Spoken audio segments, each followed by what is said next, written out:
బేగంపేట మాజీ MLA BRS నేత పెద్ది సుదర్శన్ రెడ్డి ఇక లేరు. ఆయన హైదరాబాద్ లోని ప్రైవేట్ ఆసుపత్రిలో చికిత్స పొందుతూ గురువారం అర్ధరాత్రి 12:51 తుది శ్వాస విడిచినట్లు డాక్టర్లు తెలిపారు. పెద్ది సుదర్శన్ రెడ్డి మరణంతో కుటుంబ సభ్యులు, బీఆర్ఎస్ శ్రేణులు కన్నీరు మున్నీరవుతున్నారు. పెద్ది సుదర్శన్ రెడ్డి పార్థివ దేహాన్ని హైదరాబాద్ నుంచి స్వగ్రామమైన నల్లబెల్లికి తరలించారు. పెద్ది సుదర్శన్ రెడ్డికి భార్య, 2 పిల్లలు ఉన్నారు.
కేసీఆర్ పాలనలో నాణ్యమైన విద్య అందించి మన విద్యార్థులు దేశంలోని ప్రతిష్టాత్మక సంస్థల్లో చేరేలా తీర్చిదిద్దారని మాజీ మంత్రి జగదీష్ రెడ్డి తెలిపారు. ప్రస్తుత రేవంత్ రెడ్డి ప్రభుత్వం విద్యాశాఖ పట్ల నిర్లక్ష్యంగా వ్యవహరిస్తూ విద్యార్థుల జీవితాలతో మరియు రాష్ట్ర ప్రయోజనాలతో ఆడుకుంటోందని తీవ్రంగా విమర్శించారు. అన్ని రంగాల్లోనూ అభివృద్ధిని నిలిపివేసి పాలనా వ్యవస్థలన్నింటినీ రేవంత్ ప్రభుత్వం పూర్తిగా అస్తవ్యస్తం చేసిందని మండిపడ్డారు. చదువుకున్నోడు తెలుస్తుంది చదువు విలువ. చదువు విషయంలో కేసీఆర్ గారు ఒక మాట స్పష్టంగా చెప్పారు. ఒక్క తరానికి గనక మనం సరైన విద్యను అందించి ప్రపంచంలో ఎవరితోనైనా పోటీ పడగలుగుతామన్న విశ్వాసాన్ని గనక ఇచ్చి పంపిస్తే ఇక ఆ సమాజం తిరుగులేని సమాజం అవుతుంది అని చెప్పి దాని కొరకే కేసీఆర్ గారు ప్రత్యేకించి గురుకుల పాఠశాలల్ని పెంచి బలహీన వర్గాలతో పాటు మైనారిటీలకు కూడా విద్య పట్ల ఆసక్తి పెంచి ఇవాళ మీరు చూసిండ్రు తెలంగాణలో ఇవాళ ఎక్కడ మీరు ఏ జెన్జీ స్టూడెంట్ ను పలకరించండి అద్భుతంగా ఇవాళ హైదరాబాద్ లో మాట్లాడుతున్న పిల్లలే కాదు, నువ్వు అది నల్గొండ పోతావా, కరీంనగర్ పోతావా, ఆదిలాబాద్ పోతావా, మహబూబ్ నగర్ పోతావా, ఇంకెక్కడికైనా పో, ఆ పిల్లల్ని ఎవరినైనా మాట్లాడించు. నీ ఢిల్లీ పిల్లలకో ఇంకో పిల్లలకో తగ్గకుండా నీ యూరోప్ పిల్లలకో ఇంకో అమెరికా పిల్లలకో తగ్గకుండా మాట్లాడుతున్నారు. మన పిల్లలు ఇవాళ ఛాలెంజ్ చేస్తున్నారు. మొన్న మీరు ఇందిరా పార్క్ దగ్గర చూసినారు, వచ్చిన వేలాది మంది పిల్లలందరూ కూడా అందులో మెజారిటీగా మన గురుకుల పాఠశాల. అది కేసీఆర్ ఇచ్చినది. కేసీఆర్ ఈయన లెక్క మాట్లాడలే, పని చేసుకుంటూ పోయింది. నా పిల్లలు నేను ఎదిగించాలి, నేను పెంచాలి నా సమాజాన్ని. ఆ ధైర్యంతోనే హిమాలయాలు ఎక్కింది, కిలిమంజారోకి పోయింది. అది కేసీఆర్ ఇచ్చిన విశ్వాసం పిల్లలకి. అక్కడ పోగలిగారు. మీరు ఒకసారి చెక్ చేస్తే 2014 తర్వాత మొత్తం భారతదేశంలో ఉన్న అన్ని రిప్యూటెడ్ ఇన్స్టిట్యూషన్స్ లో మన పిల్లలు జాయిన్ అయ్యారు. ఏని మెడికల్ కాలేజ్ కావచ్చు, దేంట్లో కానీ మన పిల్లలు తెలంగాణ నుంచి మన గురుకుల పాఠశాల చదువుకున్న పిల్లలు పోయారు మొత్తం. కానీ మూర్ఖులకి ఏమర్థం, చదువు విలువ ఏమర్థం అవుతుంది? ఎవడో రాసిచ్చింది చదివితే మనసుతో వస్తే కదా, మనసులోంచి వస్తే కదా. రాసిచ్చింది చదివితే గట్టినే ఉంటది. అదేదో న్యూక్లియర్ చైన్ రియాక్షన్ లాగా నోటికి ఏది వస్తే అది వాగడు. ఏం క్రిమినల్ వేస్ట్? నీ మొద వేస్ట్. నిన్ను ఎన్నుకోవడం ఒకటే ఈ రాష్ట్ర ప్రజలు చేసిన క్రిమినల్ వేస్ట్. నువ్వు ఒకటే క్రిమినల్ వేస్ట్ ఈ రాష్ట్రంలో. ఇలాంటి మూర్ఖుని విద్యాశాఖ మంత్రిగా ఉంచినందుకు 200 మందిని చంపినాం. ఇప్పటివరకు ఎవరు చేయలే. ప్రపంచంలో ఒక విద్యాశాఖ మంత్రి అనేటోడు పిల్లల్ని మాకు పంపించండి, మేము చదివిస్తాం మీ పిల్లల్ని అని చెప్పి తీసుకుపోయి వాళ్ళ ఇళ్ల నుంచి తీసుకుపోయి విషయం పెట్టి చంపిన దుర్మార్గుడు. వాస్తవానికి ఒక్క నిమిషం కూడా అందులో ఉండడానికి వీల్లేదు. వాస్తవానికి క్రిమినల్ కేసులు రేవంత్ మీద పెట్టాలి. ఇవాళ ఇంతమంది చచ్చిపోయినందుకు బాధ్యతగా ఇన్ని కేసులు రేవంత్ మీద పెట్టాలి. ఇన్ని క్రిమినల్ శిక్షలకు బాధ్యుడు అర్హుడు రేవంత్. ముఖ్యమంత్రినే కాదు, విద్యాశాఖ మంత్రి. కేవలం విద్యాశాఖ నీ దగ్గర పెట్టుకోవడం వల్ల జరుగుతున్న దుర్మార్గం. ఇంకేం మాట్లాడతాడు? ఆ మంత్రులకైనా సోయి ఉండాలి. ఎవరికైనా ఇస్తే ఖరాబ్ చేస్తారు అంటే ఇప్పుడు మిగతా శాఖలన్నీ ఖరాబ్ చేస్తున్నట్టే కదా. ఎవరికైనా ఇస్తే ఖరాబ్ చేస్తాడని నా దగ్గర పెట్టుకున్నా, ఇప్పుడు ఇచ్చిన శాఖల వాళ్ళందరూ కూడా ఖరాబ్ చేసే మంత్రులని అర్థం. మరి వాళ్ళకి ఎందుకు సోయి లేదో? ఈయన పెట్టుకునే రెండు, విద్యాశాఖ ఈ కథ, హోంశాఖ రోజుకొక రేపు రోజుకొక మర్డర్, మున్సిపాలిటీ మొత్తం బంద్, అభివృద్ధి బంద్, పర్మిషన్లు బంద్, కమిషన్లు. సిగ్గుండాలి చెప్పుకోవడానికి, ఏదన్నా మాట్లాడడానికి.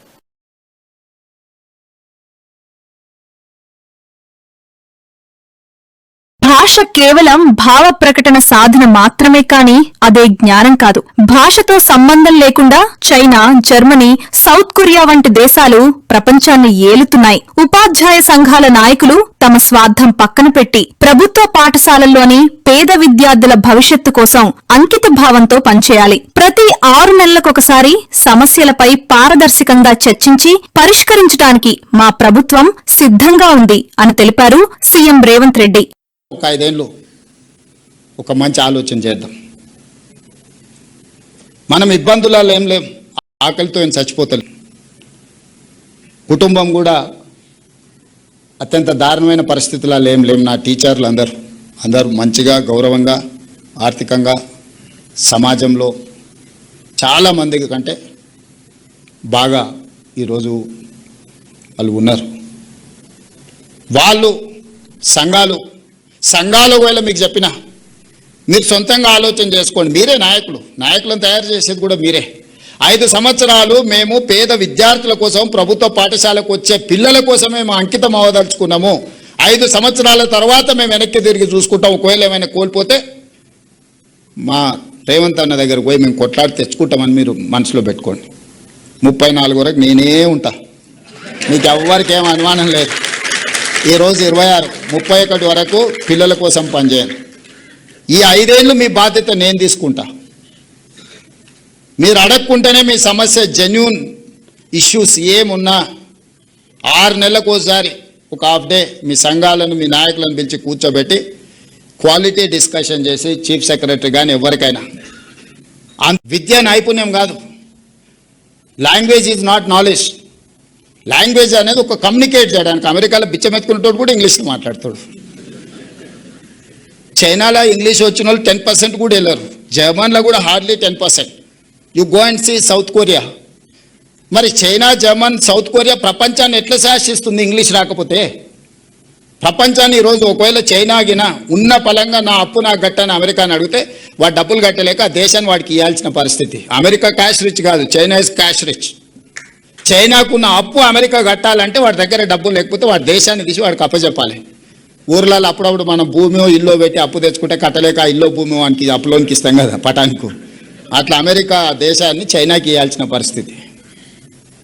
స్వతంత్రం వచ్చినప్పటి నుంచి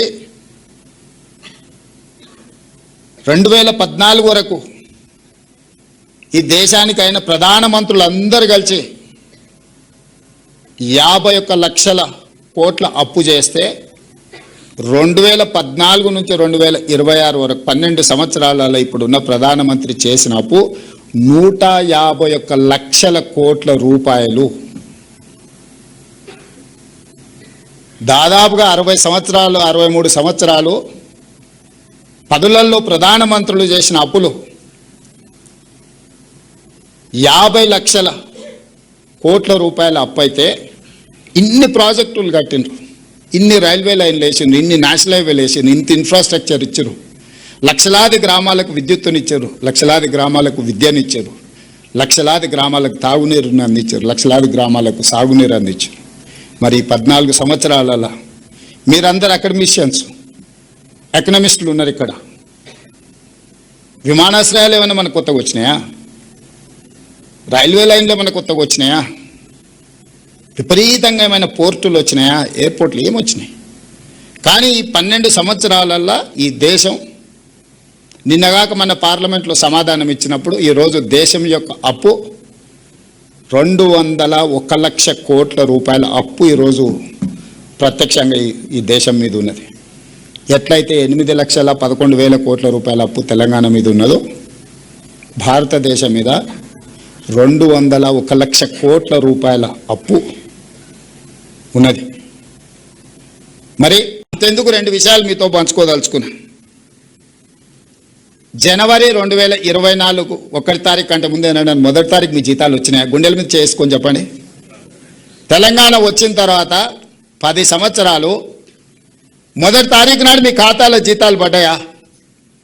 24 జనవరి 1 తారీఖు నాడు మీ ఖాతాలో వేయడం మొదలుపెట్టి ఈ రోజు వరకు ఎప్పుడన్నా 1 తారీఖు నాడు మీ జీతాలు ఆగినాయా చెప్పండి. ఇది ఎవ్వరు మీరు అడగలేదు, మీ సంఘాలు అడగలే, మీరు అడగలే. ప్రతి నెల 1 తారీఖు నాడు ఈ ప్రభుత్వం కోసం ప్రజల కోసం పనిచేసే వాళ్ళకి జీతం ఇవ్వకపోతే ప్రభుత్వం వైఫల్యం చెందినట్టే. ప్రభుత్వానికి నాయకత్వం వహించిన ఎవరి కుర్చీలున్నా వాళ్ళు విఫలం చెందినట్టే అని ఒక నైతిక బాధ్యత తీసుకొని ప్రతి నెల 1 తారీఖు నాడు మీ ఖాతాలో జీతాలు వేస్తున్నారు. మీ పిల్లల చదువుల కోసం, మీ ఇళ్ళ కోసం లోన్ తెచ్చుకుంటే మీ చెక్స్ డిజైనర్ అయి మీ సిబిల్ స్కోర్ పాడైపోయి మండి పద్దుల కింద మీ ఖాతాలు మారి బ్యాంకుకి వెళ్తే మీకు అప్పు పుట్టని పరిస్థితి ఉండే.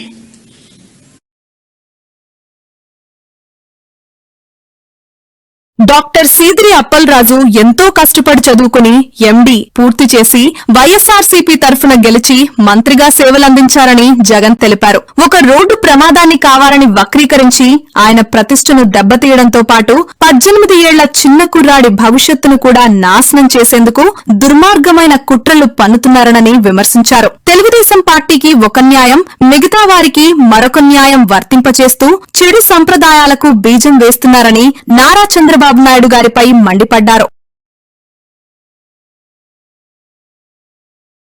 అనే వ్యక్తి వీళ్ళ నాన్న 10th క్లాస్ లో స్టేట్ ఫస్ట్. చంద్రబాబు నాయుడు గతంలో ముఖ్యమంత్రిగా ఉన్నప్పుడు వచ్చి అవార్డు ఇచ్చినాడు వీళ్ళ నాయనకు. తన సొంత కష్టం మీద డాక్టర్ అయ్యాడు. లోకేష్ మాదిరి డొనేషన్ కట్టి స్టాన్ఫోర్డ్ లో సీట్ తెచ్చుకోవాలా, సొంత కష్టం మీద కష్టపడి చదివి డాక్టర్ అయినాడు. డాక్టరే కాదు, ఎండి కూడా చేశాడు, పోస్ట్ గ్రాడ్యుయేట్ కూడా, ఎండి కూడా చదివినాడు. చదివి ఒక మంచి డాక్టర్ గా పేరు తెచ్చుకున్నాడు. తర్వాత వైఎస్ఆర్సీపీ తరఫున టికెట్ ఇస్తే ప్రజల ఆశీర్వాదాలతో ఎమ్మెల్యేగా అయ్యాడు. దాని తర్వాత మన పార్టీలో మంత్రిగా కూడా పనిచేశాడు. అలాంటి మనిషిని ఫినిష్ చేయడం కోసం, క్యారెక్టర్ అసాసినేట్ చేయడం కోసం ఒక తప్పుడు కేసును, ఒక యాక్సిడెంట్ ను ఒక కుట్రగాను, ఒక హత్యగాను దాన్ని వక్రీకరించి మలచి తన కెరీర్ ను నాశనం చేయాలని, తన క్యారెక్టర్ ను అసాసినేట్ చేయాలని, అప్పలరాజును నాశనం చేయాలి అని చెప్పి ఇంత దుర్మార్గపు ఆలోచన, ఆ దుర్మార్గపు ఆలోచన చేసే దాంట్లో కూడా కనీసం ఈ 18 ఏళ్ల పిల్లాడు, ఈ పిల్లోడి జీవితం నాశనం అవుతుందని కూడా కనీసం చంద్రబాబు నాయుడు ఆలోచన చేయడం లేదంటే నిజంగా అడుగుతా ఉన్నా. 80 ఏళ్ల వయసు వస్తా ఉంది చంద్రబాబు నాయుడు. మనిషి అన్నం తింటున్నాడా, గడ్డి తింటున్నాడా అని అడుగుతా ఉన్నా. అబ్సల్యూట్లీ రాజకీయాలను ఒక నీచమైన స్టేట్ లీక్ తీసుకొని పోవడం ఇది. నేను అడుగుతా ఉన్నా, ఒక్కొక్కరికి ఒక్కొక్క న్యాయం ఉంటుందా అని చెప్పి. కొన్ని తెలుగుదేశం పార్టీకి సంబంధించిన వాళ్ళకు ఎవరైనా యాక్సిడెంట్లు చేసినా, వాళ్ళ పిల్లలు కానీ వాళ్ళ బంధువులు కానీ ఎవరైనా యాక్సిడెంట్ చేస్తే, లేదా వాళ్ళే యాక్సిడెంట్ చేస్తే, వాళ్ళ కారులో ఉండగానే యాక్సిడెంట్ జరిగితే మొత్తం కుటుంబాన్ని కూడా ఇదే మాదిరిగానే కేసులు కట్టి అరెస్టులు చేసి కుట్ర కోణము, హత్య కోణము అని చెప్పి పెట్టే కార్యక్రమం జరుగుతుందా, చేస్తారా అని అడుగుతాను చంద్రబాబు నాయుడు గారిని. ఒక నిజంగా చేసేట్టుగా అయితే ఇచ్చాపురం టీడీపీ ఎమ్మెల్యే కారు ఢీకొని వృద్ధుడు మృతి, పాతపట్నం ఎమ్మెల్యే ఇదే జిల్లాలోనే ఇదే తెలుగుదేశం పార్టీకి సంబంధించిన పాతపట్నం ఎమ్మెల్యేకి సంబంధించిన మరో కారు యాక్సిడెంట్. మళ్ళీ వాళ్ళలో అక్కడ ఎవరిని అరెస్ట్ చేసినారు? ఒక్కొక్కరికి ఒక్కొక్క న్యాయం వర్తింపజేస్తే వ్యవస్థ అనేది బతకదు. ఒక చెడు విత్తనాలు నాటుతా ఉన్నారు. ఈ చెడు విత్తనాలు రేపొద్దున వృక్షాలు అవుతాయి. మీరు ఏదైతే నాటుతా ఉన్నారో రేపొద్దున అది ఒక వృక్షమై మొత్తం సిస్టమ్ ని నాశనం చేస్తుంది. ఇదే యాదవుల మీద చంద్రబాబు నాయుడు గారికి నిజంగానే ఇంత ప్రేమ ఉంది అన్నమాట కొన్ని వాస్తవమేనా అంటే అది లేదు. మన ప్రకాశం జిల్లాలో యాదవులు గొర్రెలు కాస్తా ఉంటే, కొన్ని పొలాల్లోకి పోయి ఏదో గొర్రెలు కాస్తా ఉంటే చంద్రబాబు నాయుడుకి సంబంధించిన వాళ్ళు యాదవులు కొట్టినారు ప్రకాశం జిల్లాలో. రిపోర్టెడ్. కొడితే కేసు ఎవరి మీద పెట్టినారు తెలుసా? కొట్టడం మీద కాదు, యాదవుల మీద కేసు పెట్టినారు. నిజంగానే ఈయన మనిషికి యాదవుల మీద నిజంగా ప్రేమ ఉందని అడుగుతా ఉన్నా. విశాఖపట్నం మేయర్, మొట్టమొదట యాదవ మేయర్ చరిత్రలో ఇంతవరకు ఎప్పుడు విశాఖపట్నం మేయర్ గా ఒక యాదవ కులస్తులు ఎప్పుడు మేయర్ కాలా. ఫస్ట్ టైం వైఎస్ఆర్సీపీ ప్రభుత్వంలో వైఎస్ఆర్సీపీ చేసింది ఒక యాదవ కులస్తు, యాదవ మహిళను మేయర్ గా. ఈయన ఏం చేశాడు చంద్రబాబు నాయుడు? ఆయన నెంబర్స్ లేకపోయినా ప్రలోభాలతో ఏం చేశాడు? ఆయన దింపేసినాడు. ఇదే యాదవుల మీద ప్రేమ. అంతేందుకు విశాఖపట్నంలో వైఎస్ఆర్సీపీ యాదవ భవనం కోసం విశాఖపట్నంలో ల్యాండ్ ఇచ్చింది. ఆ ల్యాండ్ కు శంకుస్థాపన చేసినారు. పన్ను కూడా ప్రారంభమైంది. చంద్రబాబు నాయుడు వచ్చినాడు, క్యాన్సిల్ చేసినారు. యాదవులు కాదు, అసలు బీసీ అంటే కూడా ఈ మనిషికి లెక్కలేదు. కొన్ని మత్స్యకారుల మీద ఏమైనా ఉందా అంటే లేదు. మత్స్యకారుల లీడర్లను నాశనం చేయడం, కుట్రలు పని వాళ్ళను కుట్ర కోణంతో వాళ్ళను చరిత్రహీనులుగా చేసే కార్యక్రమం చేయడం. మొన్న విశాఖపట్నంలో మత్స్యకారులు చనిపోతే 7 మంది వేటకు పోయి అందులో 6 మంది చనిపోతే కనీసం మానవత్వం చూపలా. ఒక మంత్రి పోలే కనీసం ఆ ఇళ్ళకాడికి వాళ్ళని కనీసం ఓదార్చడానికి. పోయింది జగన్ అక్కడికి. ఈ మనిషి ఎవరి మీద ప్రేమ లేదు. అసలు పేదవాడు అనే మనిషి, పేదవాడి మీద అసలు ప్రేమే లేదు ఈ మనిషికి. బీసీల మీద, బీసీలు ఓట్ బ్యాంక్ కింద వాడుకుంటాడే తప్ప బీసీల మీద ఏమాత్రం ప్రేమ లేదు. నిజంగా బీసీల మీద ప్రేమ ఉంటే అక్కచెల్లెమ్మలకు 0 వడ్డీ పథకం, అందరికన్నా నష్టపోయేది బీసీలే, బీదోళ్లే. ఈ ప్రభుత్వం వచ్చిన తర్వాత చంద్రబాబు నాయుడు గారి హయాంలో 49,000 కోట్ల నుంచి పొదుపు సంఘాల రుణాలు ఈ రోజు తగ్గిపోయి 49,000 నుంచి 30 చిల్లర కోట్లకు వచ్చింది. 39,000 ఎంతో తగ్గిపోయి. చేయూత లేదు, ఆసరా లేదు, 0 వడ్డీ లేదు. వైఎస్ఆర్సీపీ హయాంలో ఉన్న పథకాలన్నీ రద్దు. ఫీజు రీఇంబర్స్మెంట్ బకాయిలు దాదాపుగా 9,000 కోట్లు ఉన్నాయి. విద్యా దీవెన, వసతి దీవెన బకాయిలు. మత్స్యకారుల కోసం వైఎస్ఆర్సీపీ ప్రభుత్వ హయాంలో మత్స్యకారుల కోసం ఎప్పుడు జరగని విధంగా 10 ఫిషింగ్ హార్బర్లు, 4 కోట్లు మన హయాంలో 6 ఫిష్ ల్యాండింగ్ సెంటర్లు మనం ప్లాన్ చేస్తే కట్టడం మొదలెడితే ఈ మనిషి వచ్చిన తర్వాత ఏం చేస్తా ఉన్నాడు?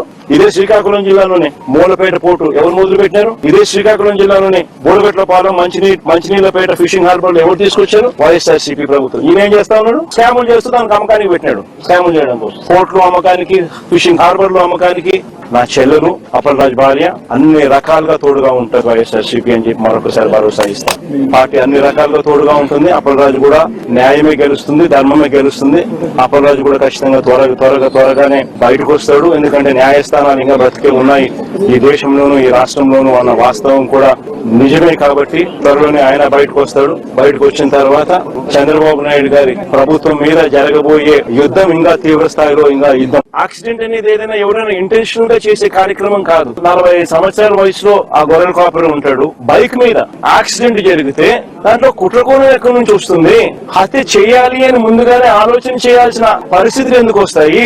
ఆ మనిషి ఎవరో పరిచయం కూడా లేదు ఈ పిల్లాడి. అన్ఫార్చునేట్ గా జరిగిన ఒక ఘటన పట్టుకుని ఈ పిల్లల కెరియర్ ను నాశనం చేయాలని చెప్పి ఆలోచన చేయడం ఎంత మటుకు ధర్మం?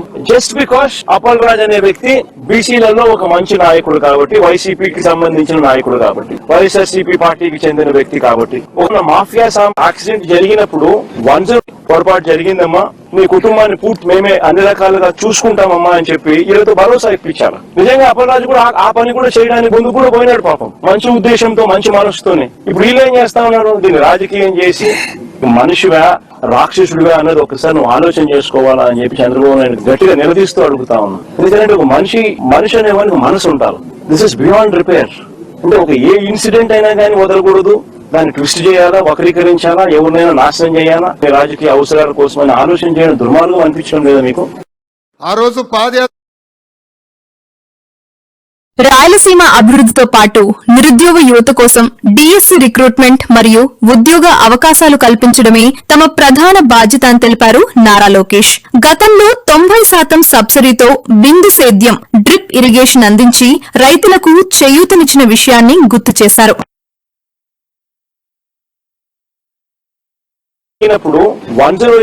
ఆ రోజు పాదయాత్రకు వచ్చినప్పుడు కర్నూలు అనేక మంది లాయర్లు, అడ్వకేట్లను వచ్చి కలిసారు. ఆనాడు చెప్పారు హైకోర్టు ఇక్కడ ఉండాలి, ఇక్కడికి తీసుకొస్తే బాగుంటుందంటే వాళ్ళు ఒకటే చెప్పారు, చేయలేని హామీలు నేను ఇవ్వను. కానీ ఆనాడు నేను ఒక హామీ ఇచ్చా, హైకోర్టు బెంచ్ కర్నూలులో నేను ఏర్పాటు చేస్తానని హామీ ఇచ్చా. రాబోయే 90 రోజుల్లో హైకోర్టు బెంచ్ కర్నూలుకి తీసుకొచ్చే బాధ్యత మన ప్రభుత్వాన్ని.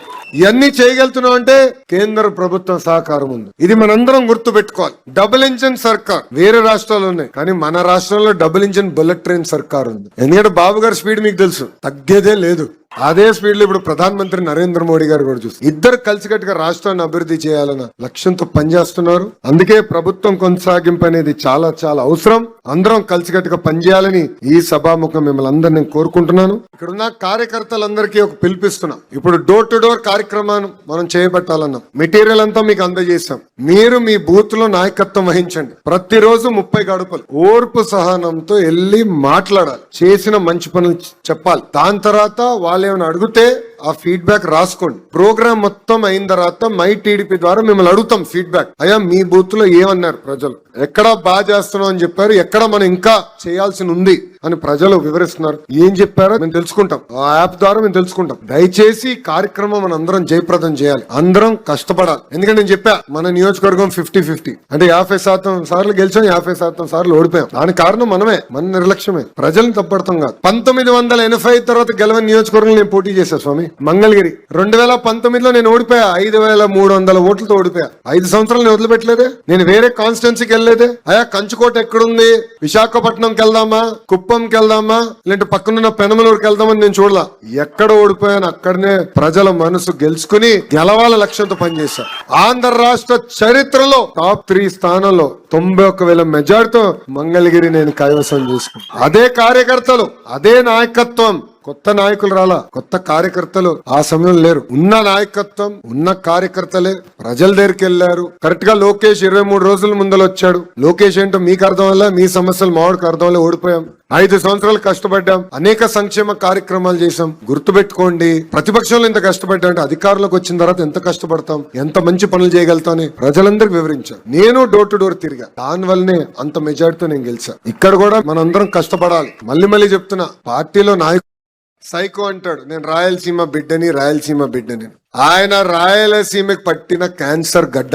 ఇది నేను ఇప్పుడు కాదు చెప్తాం, పాదయాత్రలో కూడా నేను చెప్పా. దానికి అనేక ఉదాహరణలు ఉన్నాయి. మనందరం బిందు సైతం పైన ఆధారపడి ఉంటాం. 2014-19లో 90% సబ్సిడీతో మనం డ్రిప్ ఇరిగేషన్ ఇచ్చేవాళ్ళం. అలాంటిది ఆ సైకో ముఖ్యమంత్రి అయిన తర్వాత ఏకంగా సబ్సిడీలు రద్దు చేశారు. పక్కన ఆయన సొంత జిల్లా అన్నమయ్య ప్రాజెక్ట్ గేట్లు కొట్టుకోపోతే మనుషులు చనిపోయారు. కనీసం వెళ్ళి ఆ కుటుంబాల్ని ఆనాడు పరామర్శించలేదు. కనీసం వాళ్ళకి అందించాల్సిన నష్ట పరిహారం కూడా ఆనాడు అందజేయలేదు. ఇంతేకాదు, మనకు ఉన్న పరిశ్రమలు కూడా తరిమేశారు. ఒక అమర్ రాజా, ఒక జాకీ, ఇలాంటి అనేక పరిశ్రమలు కూడా తరిమేసే పరిస్థితి. ఇది మీ అందరికి ఎందుకు గుర్తు చేస్తున్నానంటే, ఏదో ఇప్పుడు పరిశ్రమలు వస్తున్నాయి, సంక్షేమం జరుగుతుంది, అన్ని బాగున్నాయి, ప్రజలందరూ గుర్తు పెట్టుకుంటారంటే చాలా పొరపాటు. గతంలో జరిగిన విధ్వంసం కూడా ప్రజలకి తెలియజేయాల్సిన బాధ్యత కార్యకర్తలందరిపైన ఉంది.